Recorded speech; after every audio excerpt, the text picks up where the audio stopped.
우리는 마치 화염과 분노의 허리케인 속에 갇힌 것 같았다. 연합군의 공군과 포병의 맹공격 앞에 우리 독일의 폭스바겐 차량도 트럭도 무마차도 그리고 전차까지도 모조리 하늘로 날아올라 폭발과 연기 속에서 산산이 분해되어 사라지는 것을 목격했다.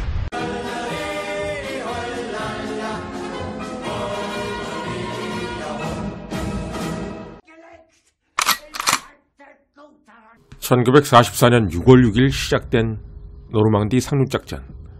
노르망디 상륙의 최종 목적은 프랑스 해방, 곧 파리 해방이라고 할 수 있었습니다. 사실 연합군은 노르망디에 상륙만 하면 파리를 향해 신나게 진격을 할 거라고 상상했었습니다. 상륙작전 시작 전 원래의 계획은 영국군이 상륙 제1일차의 캉을 점령하고 거기에서 내륙으로 30km쯤 전진할 것으로 예상했었습니다. 그런데 6월이 다가도록 계획대로 되지 못하고 있었습니다. 캉이 여전히 독일군 수중에 있었기 때문이었습니다. 그 원인은 지형지물, 즉 보카주 지형을 활용한 독일 최정예 기갑부대의 필사적인 저항이 그 이유였습니다. 독일군은 연합군을 바다로 내쫓진 못해도 최소한 막을 수는 있었던 것입니다. 비집단군 사령관 롬멜은 서부 독일군의 아킬레스건이 바로 캉 일대임을 잘 알고 있었습니다. 왜냐하면 캉의 후방엔 평탄한 평야와 완만한 구릉이 팔레즈 그리고 파리까지 이어져 있었기 때문에 탱크가 내달리기 좋은 이곳에 미군과 영국군이 한데 모여 서쪽으로 같이 진격해 온다면 전방에 나가 있던 독일군은 모두 포위가 될 것이고 그 이후엔 파리까지는 일사천리라고 봤던 것입니다. 그래서 독일군은 주력을 캉에 배치했고 영국군은 그래서 캉을 점령하기가 어려웠던 것입니다. 특히 1944년 6월 29일 롬멜은 바이유를 향해 필사의 반격을 실시하는데 바다로 영국군을 몰아내기 위한 독일의 안간 힘이라고 봐야 했습니다. 선봉에 선 6개 기갑사단은 영국군이 캉으로 내려올 엄두도 못 내도록 타격을 가했으나 영국군의 대전차포와 공군 폭격으로 독일 기갑사단들도 심각한 피해를 입게 됩니다. 이날 롬멜은 더 이상 독일군이 주도권을 쥐고 먼저 공격으로 나간다는 것은 어리석은 일이라고 생각합니다. 1944년 6월 29일 롬멜 살아생전 히틀러와의 마지막 회담. 이 회담에서 롬멜은 전 병력을 철수하여 차라리 세네강에서 방어선을 치자고 건의합니다. 그러나 히틀러는 또 그 비밀무기 타령이었습니다.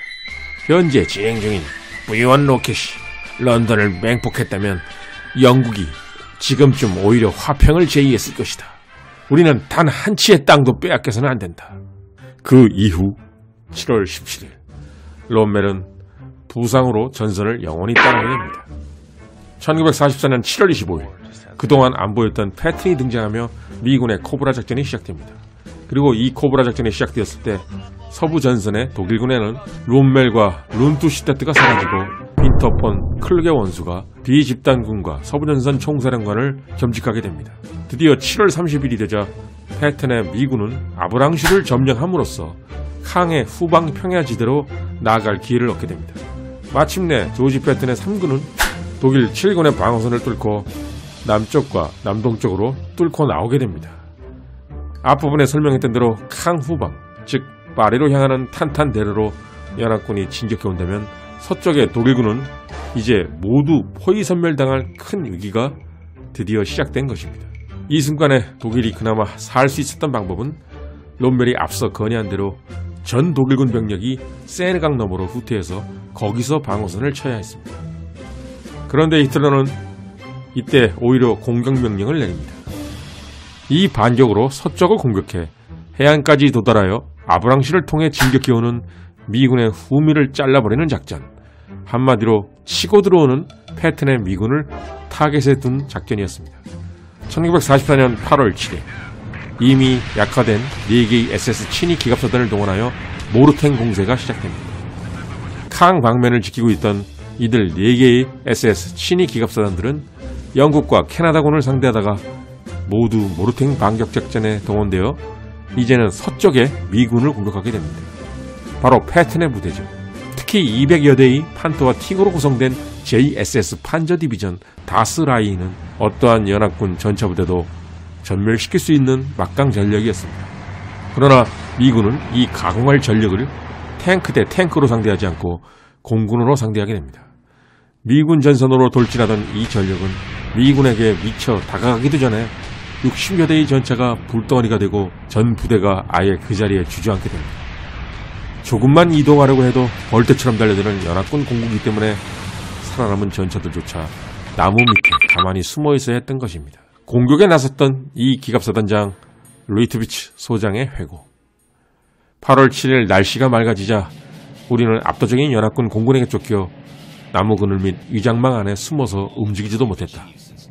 한두 대가 아니라 수백 대의 전폭기가 웅웅거리며 돌아다녔고 우리 머리 위에서 기총소서와 폭격을 해댔다. 우리들은 적기에 속수무책이었다. 도저히 밖으로 나와 굴러나가질 못했다. 이렇게 독일군의 모르탱 공세가 올 스톱된 상황에서 조지 패튼이 지휘하는 3군 예하 쌩쌩한 기갑사단들이 일제히 치고 나오기 시작합니다.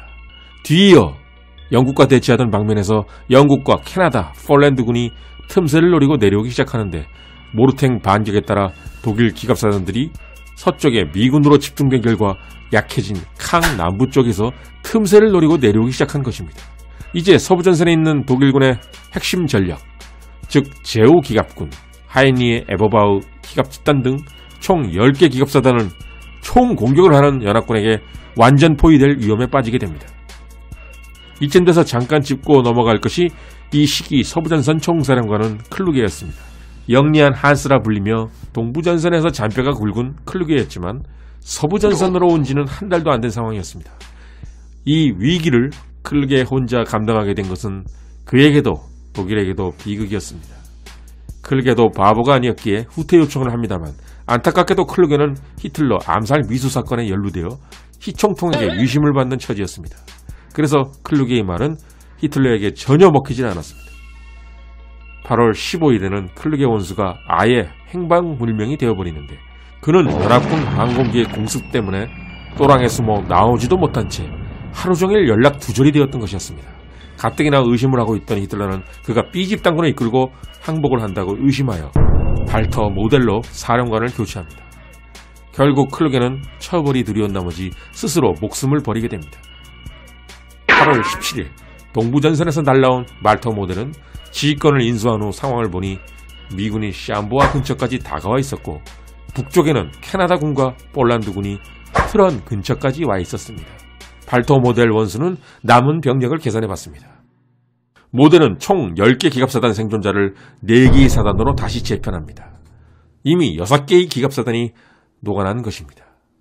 당시 포위망 안에는 발터 모델, 제프 디트리, 바울하우저, 하이니 에버바우 기갑대장, 크루트 마이어와 함께 독일 최정예 기갑사단들이 모두 있었습니다. 연합군은 말 그대로 호재를 만난 것이었습니다. 서부전선에 굴러다니는 독일 전차부대를 아예 전멸시킬 수 있는 절호의 기회, 그리고 독일의 최고위급 장군들까지 싹 처리할 수 있었던 기회였던 것입니다. 그러나 이때 연합군은 중대 실수를 범하게 됩니다. 최후의 포위망을 닫아야 하는 상황에서 몽고멜리는 독일군의 주요 탈출 지점인 북쪽 지점에 경험 많은 영국군이 아닌 캐나다 영연방군과 폴란드군을 배치했던 것입니다. 연합군이 저지른 또 하나의 실수는 바로 브래들리의 실수였습니다. 이 당시 패튼은 롬멜이 걱정했던 것처럼 팔레즈 후방까지 깊숙하게 기갑부대로 찌르고 들어갈 생각이었습니다. 그런데 패튼의 상관인 브래들리가 이를 제지합니다. 기갑부대를 활용한 전격전에 무지한 지휘관들이 항상 하는 얘기대로 너무 진격하면 독일군이 또다시 빈 공간으로 역습을 하게 될지 모른다는 핑계로 패튼을 제지한 것입니다. 브래들리는 패튼에게 원래 지정된 샹구아까지만 진격하라고 명령합니다. 만약 브래들리가 패튼이 원래 지정된 곳을 지나 팔레스까지 진격하도록 그냥 놔뒀다면 팔레스 포위망은 훨씬 일찍 봉인되었을 것이고 독일이 아예 뚫을 수도 없을 정도로 더 단단하게 봉인됐을 것입니다. 그 결과 서부전선의 전체 독일 기갑 전력을 전멸시키고 독일의 고위 장군들과 장교들 모두가 포로가 되었을 것이었습니다. 8월 18일 지휘권을 인수하자마자 총통의 신임을 받는 총통의 소방수 발터 모델은 총통에게 애원합니다. 총통, 현실을 직시하십시오. 이번만 전쟁하고 전쟁을 포기할 생각이십니까? 조금 있으면 포위망이 닫힙니다. 서부전선 전체가 끝장날 위기에 처했습니다. 다행히도 후방을 차단하려는 패턴의 3군이 이상하게도 진격을 멈췄습니다. 이때가 기회입니다. 전부 다 빼야 됩니다. 마지못해 전 독일군의 철수 명령을 허락하는 히틀러. 독일 입장에서는 다행스럽게도 미군은 샹보아에서 멈췄고 독일군은 본능적으로 가장 약한 구멍인 폴란드, 캐나다군을 포화와 공군 폭격을 무릅쓰고 필사적으로 저지합니다. 그러나 탈출구는 이제 겨우 10m 정도로 좁혀졌고 이 탈출구가 닫히면 7군, 5기갑군, 에버바우 기갑지탄 전체가 전멸할 판이었습니다. 출입구가 닫히지 않도록 동료들이 빠져나갈 시간을 버는 처절한 전투는 뜨거운 8월의 태양 아래에서 계속되었고 이때 상당수가 탈출에 성공합니다. 모데론수, 제프 디트리, 파울하우서 등 고위 장군들이 모두 탈출에 성공했고 판저 마이어라고 불렸던 크루트 마이어도 포위망을 뚫고 2,000명의 부하와 함께 간신히 탈출에 성공합니다. 그러나 크루트 마이어는 탈출 후 벨기에 쪽에서 파르티잔에게 포로로 잡히게 됩니다. 2차 대전의 시작인 폴란드전부터 싸워왔던 전군 최연소 사단장 크루트 마이어. 그의 전쟁은 결국 팔레스 포위전을 끝으로 끝나게 됩니다. 그리고 미하일 비트만. 그는 이미 포위망이 좁혀지기 전에 훨씬 안쪽인 영국군 쪽에서 싸우고 있었는데 혼자서 다수의 영국 전차들과 치열한 전차전을 벌이다가 사랑하는 그의 티고와 함께 산화하고 말입니다. 1944년 8월 21일 마침내 팔레스 포켓이 공인됩니다. 포위지대에 남아있는 독일군은 참으로 불행했는데요. 연합군은 공군만이 아니라 포병으로 합동 공격을 했습니다. 당시 이 포위망에 갇힌 독일 병력은 6만 명이었습니다. 포위망에 가둬놓고 움직이는 물체가 보이면 모조리 포병과 공군으로 난타하는 팔레스 포위전 최후의 정리 작업이 시작됩니다. 향후 살아남은 독일군은 이런 후일담을 남겼습니다. 우리는 마치 화염과 분노의 허리케인 속에 갇힌 것 같았다. 연합군의 공군과 포병의 맹공격 앞에 우리 독일의 폭스바겐 차량도 트럭도 무마차도 그리고 전차까지도 모조리 하늘로 날아올라 폭발과 연기 속에서 산산이 분해되어 사라지는 것을 목격했다. 독일군은 이 포위망 안에서만 1만 명이 전사합니다. 그리고 나머지 5만 명이 포로가 됩니다. 또한 전차와 차량 총 1,100여 대가 파괴되며 팔레스 포위전은 끝나게 됩니다. 그러나 막판에 브래들리와 몽고메리의 실수로 인해 독일은 발터 모델을 비롯한 고위 지휘관 대부분이 탈출했고 이들을 포함하여 총 5만여 명의 병력이 탈출에 성공합니다. 향후 이들은 마켓 가든 작전부터 히틀리겐 숲전투, 발지 대전투까지 계속해서 연합군과 싸우게 됩니다. 1944년 8월 25일 계속 진군한 연합군은 텅 빈 평야를 가로질러 마침내 파리에 류혈 입성하게 됩니다. 상륙 후 무려 2달이 넘게 싸움 끝에 연합군이 독일 기갑부대의 신화를 박살낸 전투라고 평가하고 싶습니다. 사실 1944년 서부전선의 독일 기갑 전력은 우리 생각보다 무척 강력했습니다. 한 달간 팽팽하게 맞서던 양군은 한 달 만에 미군의 공세와 독일의 반격 그리고 전 연합군의 총공격 독일군 완전 포위로 드라마틱하게 전개됩니다. 연합군 총사령관 아이젠하워는 팔레스 전투 현장을 보고 이런 글을 남겼습니다. 팔레스 포켓 전투 현장은 의심의 여지 없이 거대한 전투 현장의 킬링 피드였다. 포위망에 닫힌 지 48시간이 지난 후 나는 도보로 그 현장을 직접 이동했는데 내가 마주친 장면은 마치 단테에 의해서만 묘사될 수 있을 것 같은 지옥도였다. 문자 그대로 수백 야드에 걸쳐서 이미 죽은 것들과 부패해가는 것들이 끝도 없이 이어져 있었다. 구독과 좋아요, 알림 설정은 가장 큰 응원입니다. 여러분들의 모든 소감 댓글에는 성의 있게 답변 드리고 있습니다. 구독해주시고 시청해주신 분들께 진심으로 감사드립니다.